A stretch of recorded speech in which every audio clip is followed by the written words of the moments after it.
Graça e paz vos sejam multiplicados. Bom, uma semana no meu aniversário, dia 28 de fevereiro, que foi domingo passado, eu completei 40 anos. E agora, na lição O Verdadeiro Pentecostalismo, lição 10, o Senhor Jesus cura hoje. O textuário da nossa lição, eu agradeço todas as mensagens de carinho, de facilitação. Meu Deus, eu não tenho palavras para agradecer e nem tenho tempo suficiente para colocar nome por nome dos agradecimentos. Sintam-se abençoados, amados e abraçados, em nome de Jesus. É Ele que perdoa todas as suas iniquidades e sara todas as suas enfermidades. Textuário em Salmo 103.3. A cura de enfermidades é um dos benefícios da obra redentora do Calvário. A leitura bíblica em classe dessa lição 10 trabalha Isaías 53, do 4 ao 6, e Mateus, capítulo 8, 2 versículos apenas, o 16 e o 17. O objetivo dessa lição é esclarecer que a cura divina acontece hoje. E os objetivos específicos? 3 tópicos. Conceituar a cura divina na Bíblia, pontuar a cura divina como parte da salvação. Quero muito saber o que o autor vai trabalhar isso. Não confundir uma pessoa enferma com uma pessoa não salva. Eu espero que ele vai trabalhar isso. E terceiro, refletir sobre a cura divina e os desafios atuais, com esse avanço do neopentecostalismo, curandeirismo e qualquer outras coisas parecidas que não necessariamente compete com a Escritura. Antes que a gente comece a pecar, vamos para a nossa introdução. Assim como Jesus fez no passado, ele deseja arduamente curar e libertar os enfermos e oprimidos. Ele demonstrou misericórdia e compaixão ao tomar sobre si as nossas enfermidades e dores. O caráter e a compaixão de Jesus permanecem imutáveis na realidade. Ou na atualidade, perdão. Imutáveis por quê? O caráter e a compaixão de Jesus permanecem imutáveis na atualidade. Claro, tudo que Deus faz é imutável porque Ele é um Deus imutável. Se Ele não muda, não mudará aquilo que Ele faz. Ele é o mesmo ontem, hoje e será eternamente. E ele conclui a introdução dizendo: Deus é fiel para curar as nossas enfermidades. E se eu tenho uma oração para fazer, é que enquanto você assiste este vídeo, o Senhor venha te visitar com cura, venha ministrar sobre o teu lar, sobre a tua vida, sobre a sua classe de escola dominical, libertação e cura. Vamos lá? Toda honra e toda glória seja o nome do Senhor. Tópico primeiro, a cura divina na Bíblia. A cura divina na Bíblia tem a ver com a saúde pública do Antigo Testamento, a prevenção de doenças como uma orientação bíblica e as curas de Jesus no Novo Testamento. Vamos entender isso. Saúde pública no Antigo Testamento. Em Israel, a saúde era uma promessa de Deus, mas o povo tinha que fazer sua parte. Deus garantiu a saúde dos filhos de Israel desde que eles cumprissem os termos do Pacto do Sinai. Abre aspas, nenhuma das enfermidades porei sobre ti, que pus sobre o Egito, porque sou eu o Senhor que te sara. Êxodo 15, 26. A vida dos israelitas era centrada no seu Deus. A cura de enfermidades em Israel era essencialmente milagrosa, principalmente acerca das doenças graves. Evidentemente, nós estamos trabalhando uma época onde não tinha ciência como nós temos hoje. Não havia uma medicina, uma biomedicina avançada como nós temos hoje. Então, aqui, doenças que nós consideramos simples hoje, aqui nesse contexto de Antigo Testamento, você pode incluir doenças graves, porque não tinha medicação nenhuma, praticamente nenhuma. O remédio não estava nos médicos, como nos povos vizinhos, mas em Deus. A prevenção de doenças é bíblica. A alimentação saudável, a higienização adequada são bons hábitos que contribuem para a boa saúde. Nessa época de pandemia, ou de quase final de pandemia do coronavírus, nós aprendemos um costume tão simples de higienização que era para ser rotineiro, mas que essa pandemia veio nos ensinar, que é o ato de lavar as mãos. Isso é tão simples, lavar as mãos. Tem que lavar as mãos. Isso aqui foi um grande ensinamento deixado por esse momento de crise. Aliás, todo momento infortúnio acaba deixando ensinamento. Quando a lei de Moisés instruiu o povo sobre o padrão de higiene em Levítico 15 e os preceitos dietéticos no capítulo 17, embora parte da purificação fosse cerimonial, o objeto principal era a saúde da população. O meu professor de Antigo Testamento, especificamente ali o professor de Pentateuco e livros históricos, quando eu fiz bacharel em teologia na PUC Minas, ele deixava bem claro, pessoal, se vocês quiserem entender a profundidade das leis de santidade, é só vocês olhar todas elas com um olhar de saúde. Todas as leis de santidade têm um fundo de saúde. Por que eu não posso fazer sexo com todo mundo? Porque eu vou contrair uma enfermidade. Por que eu não posso comer sem lavar o braço e o antebraço? Que a Bíblia vai falar de purificar. Porque eu posso contaminar o alimento e isso acabar me contaminando. Enfim, todas as leis de santidade têm por pano de fundo saúde. Ou seja, para que o povo permaneça vivo. Aliás, pessoal, a glória de Deus é que o homem viva. Só um gancho aqui, né? Isso mostra o interesse divino na saúde pública e também na individual. Jeremias 8:22. A religião, neste caso, se constitui num veículo eficaz para a conscientização coletiva. Sim, irmãos. Quando se trata de religião, as pessoas hoje em dia que fatia a sociedade ou os departamentos da sociedade ou outras cositas mais, não vê como papel da igreja trabalhar sobre isso. Por que não? Irmãos e irmãs, a igreja é a única instituição que pode falar sobre qualquer temática que, é claro, ela sempre vai falar sobre a ótica de Cristo, mas ela pode falar de qualquer temática. Eu posso dar na minha igreja uma palestra de vida financeira, de economia, de investimento? Claro que posso. Eu posso dar na minha igreja uma palestra sobre drogas, sobre efeito do álcool? Claro que pode. Eu posso dar na minha igreja uma palestra a respeito de sexualidade, afetividade, família? Claro que pode. Eu posso dar na minha igreja uma palestra a respeito de poesia secular? Evidentemente que pode. Claro, a igreja pode falar sobre tudo. Posso falar na minha igreja a respeito de uma palestra sobre política e conscientização cidadã do povo? Claro que pode. E eu diria até deve. Este é o papel da igreja. Nós, lideranças, devemos mais do que nunca influenciar de forma direta o rebanho. Isso é apacentar. Não ficar só na esfera espiritual, mas dar à igreja um sentido de plenitude. Porque nós somos igreja e somos cidadãos, somos seres templos do Espírito, mas também nos apaixonamos, somos investidores, enfim, todas essas coisas. Isto é mais do que pertinente. E eu posso chamar pessoas, doutores na área, especialistas na área, deve, porque evidentemente, se você é pastor, se você é pastora, ou se você está na direção de algum trabalho da igreja, você não vai ter, como é o meu caso, eu imagino de todo mundo que está me ouvindo, me assistindo, ter especialização em tudo. Mas vai ter uma demanda no seu grupo que aquilo ali vai precisar ser tratado. E aí você vai atrás de alguém que e tem potencial para falar da área. Tudo para a glória de Deus. Eu acho muito... Esse autor é muito maduro.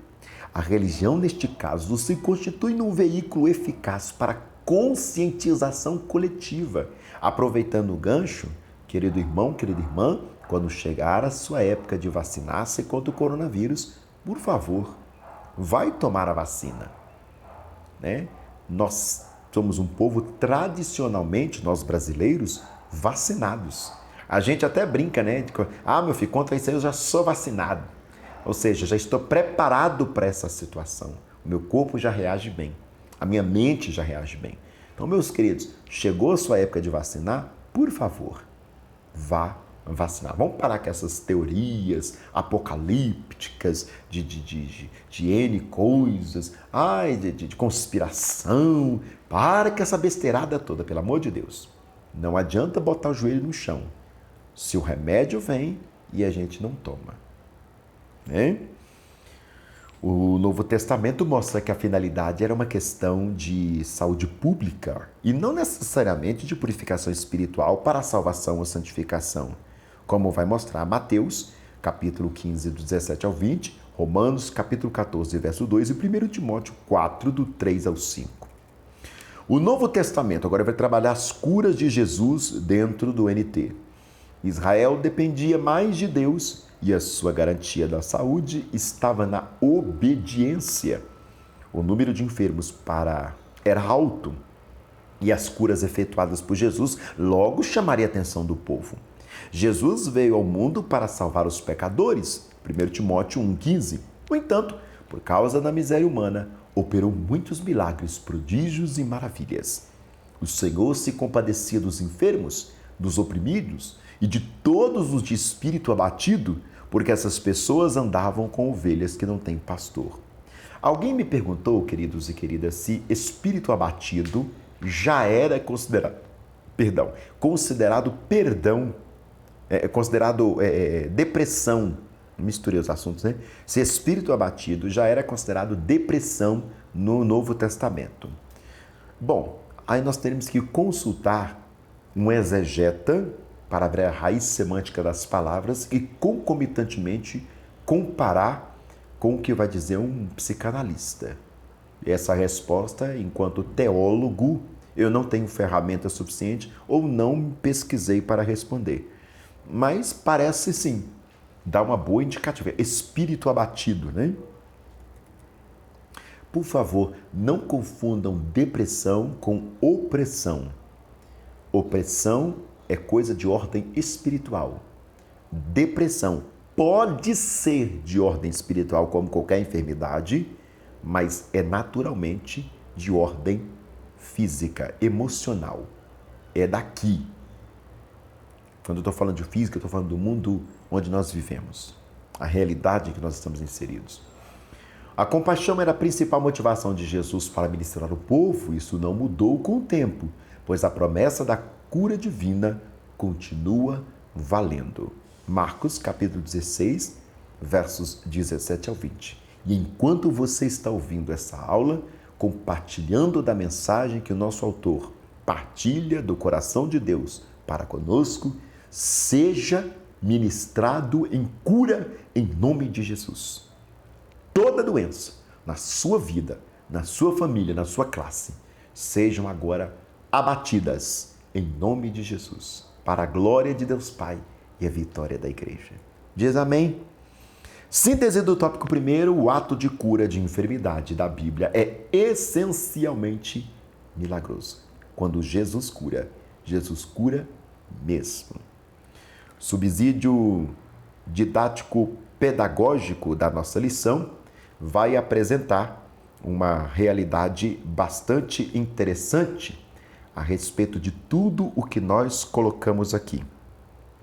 Vocês há de compreender que o nosso autor, ele trabalha de uma forma bem peculiar. Ele escreve a lição de uma forma a trazer progresso. Não sei se vocês percebem isso. Progresso no que sentido? Ele começa da base, vai desenvolvendo, até chegar naquele clímax maravilhoso que é a expressão da lição. E você pode fazer com que os seus alunos entrem pela essa mesma perspectiva para fazer assim, né, uma aula no sentido, como que eu posso dizer, uma aula dinâmica, né? O aluno trazendo as suas experiências também progressistas na palavra. Quando eu estou usando a palavra progressista aqui, eu não estou falando de política, não. Eu estou falando do efeito, né, como um funil, vai aumentando e vai aumentando e vai aumentando até chegar no denominador comum. Vamos lá?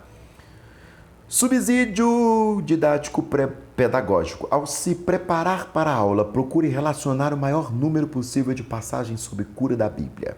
Muito cuidado para você não estender demais, né? Organize essas passagens de um jeito que fica claro que todo o processo progressivo da cura nas Sagradas Escrituras até atingir sua plenitude no ministério de Jesus Cristo dos Apóstolos. Progressivo, ele usa essa palavra de novo. Use uma boa concordância bíblica para auxiliar nessa organização. À medida que for expondo o primeiro tópico, apresente essas passagens em ordem, a fim de que os alunos confirmem na Bíblia o conceito de cura divina. E se eu puder te ajudar aqui nessa sugestão que o autor faz, ao invés de você fazer isso na aula, que vai ficar bem extenso, vai fazendo isso na semana que antecede a lição. Isso. Mesmo se só falta 2 ou 3 dias, chama os alunos lá no WhatsApp, sempre tem um grupo de WhatsApp, e vai colocando isso em áudio. Manda as pessoas falar em áudio, porque escrever é muito mecânico e geralmente o outro não acaba entendendo muito o que está escrevendo e nós brasileiros escrevemos muito mal. Então manda áudio de pessoas que acham um tema na Bíblia, fala daquilo assim, de forma breve e vai compartilhando com os outros. Isso vai ficar muito interessante e muito didático, né? E não vai fazer você perder tanto tempo na aula que já é bem espremidinha. Segundo tópico da nossa lição de hoje, vai trabalhar a cura divina como parte da salvação.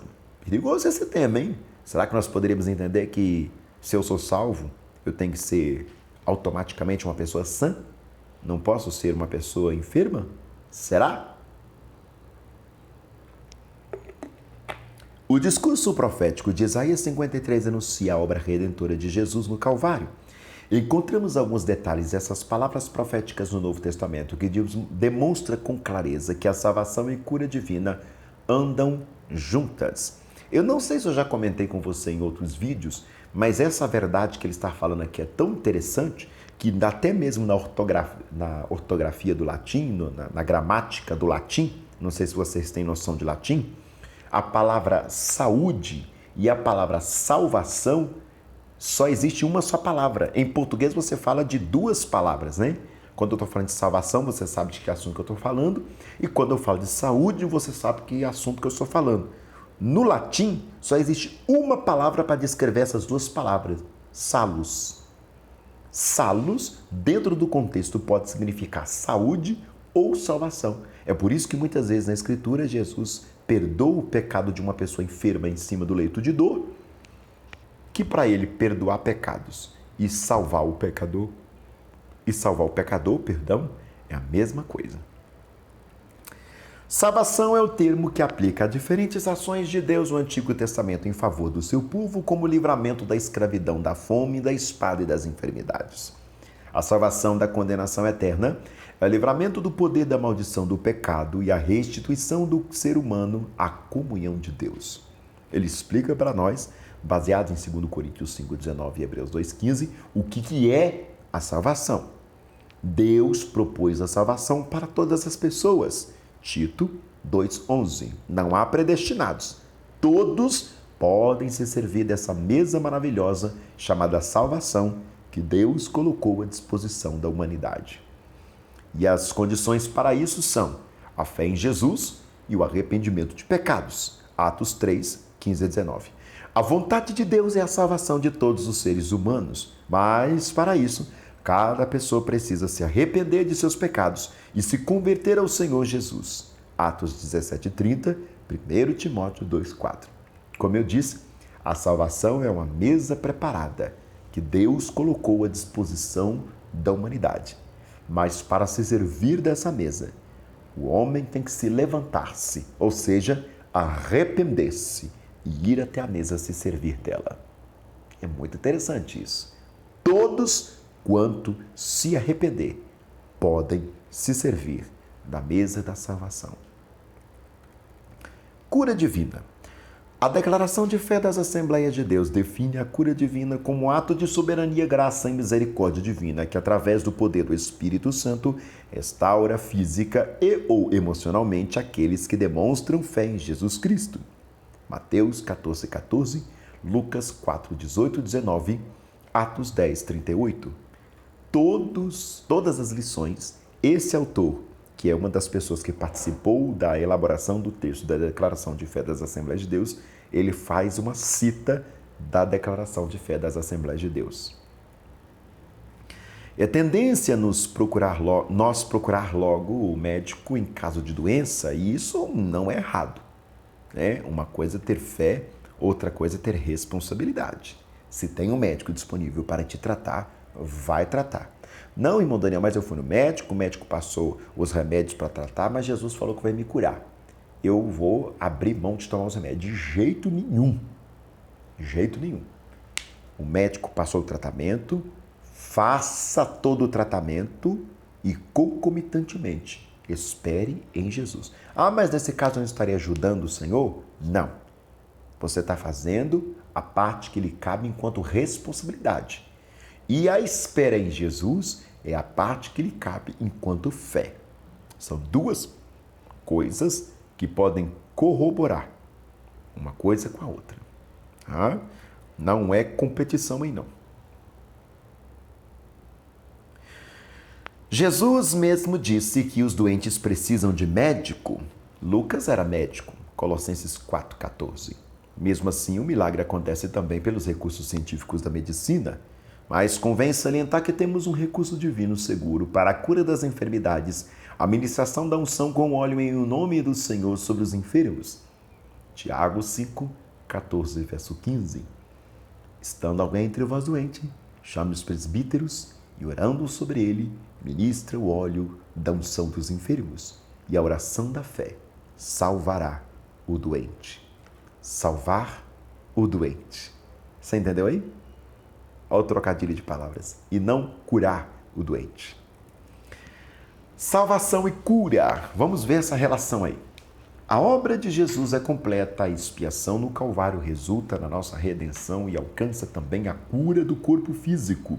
Isaías 53, 4, 1 Pedro capítulo 2, verso 24. Desde o Antigo Testamento que a salvação e cura andam juntas. Jeremias 17, 14. A cura espiritual geralmente precede a cura física. É ele que perdoa todas as iniquidades e sara todas as enfermidades. Salmo 103, 3. A cura do paralítico de Cafarnaum, Mateus 9, 1 a 8 e passagens paralelas nos evangelhos sinóticos revelam essa verdade. A vontade de Deus é, portanto, curar tanto a alma quanto o corpo. Fala de pecado e fala de doenças. Alma, pecado. Corpo físico, doenças. Ele usa uma expressão aqui, evangelhos sinóticos. Para quem não tem intimidade com esses termos técnicos da teologia, evangelhos sinóticos é quando se discute que o primeiro evangelho a ser escrito é Marcos, e depois Mateus, e depois Lucas.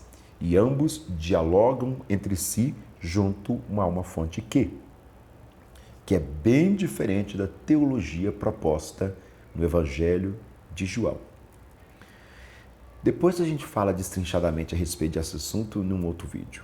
Vamos trabalhar agora, segundo a proposta do nosso autor, Isaías 53, 3 ao 4. Se eu não me engano, é a primeira vez que um autor coloca como título de subtema uma referência bíblica. O Novo Testamento interpreta Isaías 53 como a provisão de Deus em Cristo para a cura física e espiritual. O Evangelho de Mateus aplica a palavra, abre aspas, ele tomou sobre si as nossas enfermidades e as nossas dores levou sobre si. Fecha aspas. Isaías 53, verso 4. Ao ministério de cura do Senhor Jesus, Mateus 8,17. O verbo sarar, pelas suas pisaduras fomos sarados. 53,5. Indica a cura física. E isso está muito claro nas inúmeras curas físicas de enfermos efetuados por Jesus Cristo. Até hoje, inclusive. Mateus 8, 16 e 17. Se vocês não se lembram, no evangelho que escreveu João, ele vai dizer que estas são as coisas que Jesus fez para que eles creiam que ele era o Filho de Deus. Aí ele conclui dizendo, porém, se todas as coisas que Jesus fez fossem anotadas em livros, os livros do mundo inteiro não as caberia. Olha quanta operação de milagre, prodígios que Jesus fez. Essa cura é também espiritual, e isso nos diz a respeito da salvação, levando Ele mesmo em seu corpo os nossos pecados, sobre o madeiro, para que, mortos por pecado, pudéssemos viver para a justiça, e pelas suas feridas fomos sarados. Texto belíssimo de 1 Pedro, capítulo 2, verso 24. Em síntese, o tópico segundo ensina o discurso profético de Isaías 53 e seu cumprimento no Novo Testamento mostram que salvação e cura divina caminham juntas. Vamos agora para o subsídio devocional? Abre aspas. E correndo toda a terra em redor começaram a trazer enfermos em leito, onde quer sabiam que Jesus se achava. Assim, aonde quer que entrasse Jesus, em cidades, aldeias e pequenos lugares, lhes apresentavam enfermos nas praças e rogavam-lhe ao menos tocar a orla dos seus vestidos. E todos que tocavam eram sarados. E essa mesma autoridade Jesus tem dado aos seus servos até o dia de hoje, de pregar o evangelho, curar os enfermos, expelir os demônios. Jesus disse aos seus discípulos: ide por todo o mundo pregar o evangelho a toda criatura, e estes sinais seguirão os que creem. Em meu nome expulsarão os demônios, e porão as mãos sobre os enfermos e os sararão. Marcos 16, 15 ao 18. E saindo eles, pregaram e arrependeram-se, e expulsaram muitos demônios, e ungiram muitos enfermos com azeite e os curavam. Marcos 6, 12 ao 13. Ninguém pensa que com essas palavras queiramos dizer que possuímos em nós aquela virtude que havia nos crentes do tempo dos apóstolos, mas sim que nos esforçamos para alcançar este fim, pois que estamos certos de que Deus é poderoso para restabelecer a sua igreja hoje, assim como no tempo dos apóstolos. Eu posso testemunhar o que tenho visto em minhas viagens à ilha do Baixo Amazonas, às ilhas do Baixo Amazonas, que multidões de crentes têm sido curadas pela eficácia da oração. Por isso, quero sempre render glória e honra a Deus, agora e sempre. Amém. É um testemunho recortado de Daniel Berg, O Senhor é o Nosso Médico, publicado no Mensageiro da Paz. Os artigos que marcaram a história e a teologia do movimento pentecostal, publicado pela CPAD em 2004. É um recorte da página 24 e 25. Como eu disse, é um devocional. Tópico 3, a cura divina e os desafios atuais. Os desafios atuais são diversos, e dentre eles, saber sobre a natureza da enfermidade, se o problema é físico ou espiritual, e ter o discernimento sobre a vontade de Deus. Vamos trabalhar as doenças. As enfermidades são uma das causas de maior sofrimento do ser humano. Elas são consequências direta ou indireta do pecado. Pois se não existisse pecado, não existiria enfermidades. Mas isso não significa que todos os enfermos estejam em pecados. Há enfermidades que são consequências diretas do pecado. João 15, 14. No entanto, não se pode generalizar, visto que cada caso tem as suas peculiaridades. Irmãos e irmãs, muita atenção nisso. Outro dia eu estava vendo a irmã desabafar, uma irmã que tem problema de... Eu esqueci o nome daquela enfermidade que a pessoa desmaia tendo convulsões. Oh, meu Deus. Me fugiu agora o termo. Se vocês lembrar, para te colocar aqui embaixo para ajudar os irmãos a lembrar. E ela muitas vezes aconteceu dentro da igreja e o pessoal, em vez de socorrê-la, ficava repreendendo, achando que a coitada da irmã estava endemoniada. E ela sofreu muito com isso, muito mesmo. Bom, que o Senhor possa nos dar graça, e a ela também, com certeza. As enfermidades entre os crentes. Grandes homens de Deus não conseguiram se livrar das doenças. Aqui responde aquela abordagem que nós fizemos no tópico passado. Quer dizer que se eu for crente, eu tenho que ser obrigatoriamente ser salvo? Ou, ser curado? E se eu não for curado, eu não sou crente? Agora ele começa a responder. Grandes homens de Deus não conseguiram se livrar de suas doenças. Esse é um desafio, às vezes, fora da compreensão humana. O apóstolo Paulo tinha o chamado espinho na carne, 2 Coríntios 12, 7 ao 10. E qualquer que seja a natureza deste problema, era sem dúvida uma enfermidade, apesar de que a gente ouve gente doida para tudo quanto há especulando a respeito disso.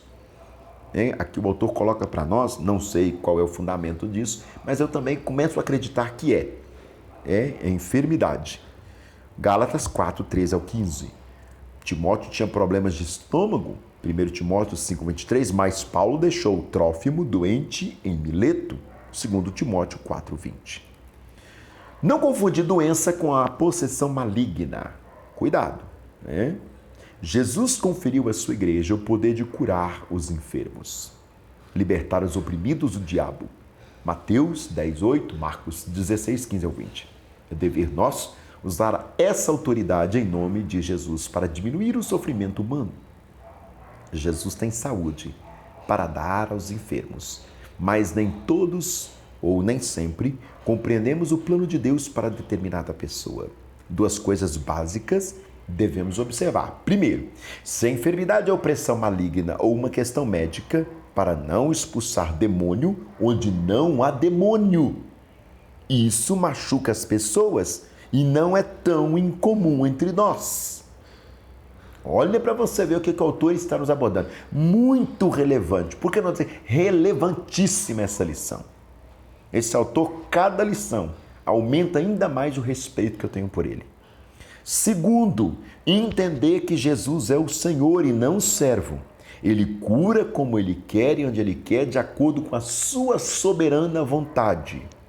Mateus, capítulo 6, verso 10. Eu preciso dizer mais uma coisa, gente. O trem está muito bem feito, muito bem escrito. Glória a Deus pela vida desse autor. Que derrame bênçãos e mais bênçãos sobre a vida dele e de sua família, de seu ministério, enfim.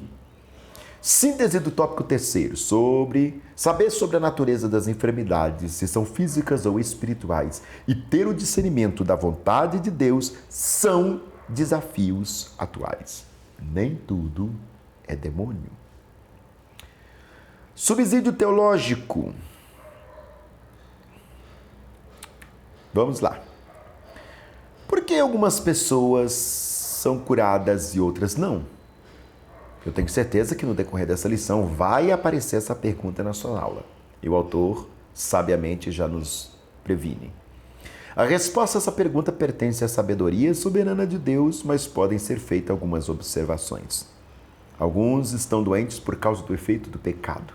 Encontramos um exemplo no Novo Testamento, em 1 Coríntios 11, 27 ao 30. É essa razão porque devemos pedir ao Espírito Santo para perscrutar nosso coração e apontar nos possíveis áreas ocultas de pecado que nos impedem de receber a cura. Outra possibilidade é a de que o Senhor está procurando ensinar alguma coisa, assim como a Paulo, 2 Coríntios 12, 7, e a Jó. Neste caso, precisamos buscar o entendimento da parte do Senhor. Além disso, existe a questão do momento certo. Muitos não receberam ainda a cura. Em semelhantes casos, é preciso relembrar as palavras do Senhor, quando eles nos admoesta que devemos orar sempre e não desanimar. Lucas 18, verso 1. Deus tem o seu momento certo. A falta de fé também pode impedir o recebimento da cura. O autor da Epístola aos Hebreus, em vários trechos, nos admoesta a conservar firme a fé em Deus. É um recorte de Stanley Orton, Teologia Sistemática, uma perspectiva pentecostal, na página 528, publicado pela CPAD em 2019. Vamos concluir? Porque não tem muita coisa para dizer aqui. A lição está bênção sobre bênção. Precisamos saber que a cura divina é real e atual. Resumindo essa frase, Jesus cura. Eu estou dizendo isso no presente, não no passado. Jesus cura. Ponto. Além disso, devemos entender que o Senhor Jesus cura quando, como e onde quer, e não da maneira que às vezes pensamos. 2 Reis 5, 10 ao 14. Obrigado pelas orações. Mais uma vez eu repito as mensagens de carinho pelo meu aniversário, que foi dia 28 passado de fevereiro. Deus abençoe, viu? Beijo no coração de vocês. Se eu tenho alguma coisa para pedir, 3. Não se esqueça de mim nas suas orações. Não se esqueça de se inscrever no canal se você que não se inscreveu. E não se esqueça de curtir e compartilhar, porque assim o YouTube torna nosso vídeo relevante. Deus abençoe. Beijo no coração.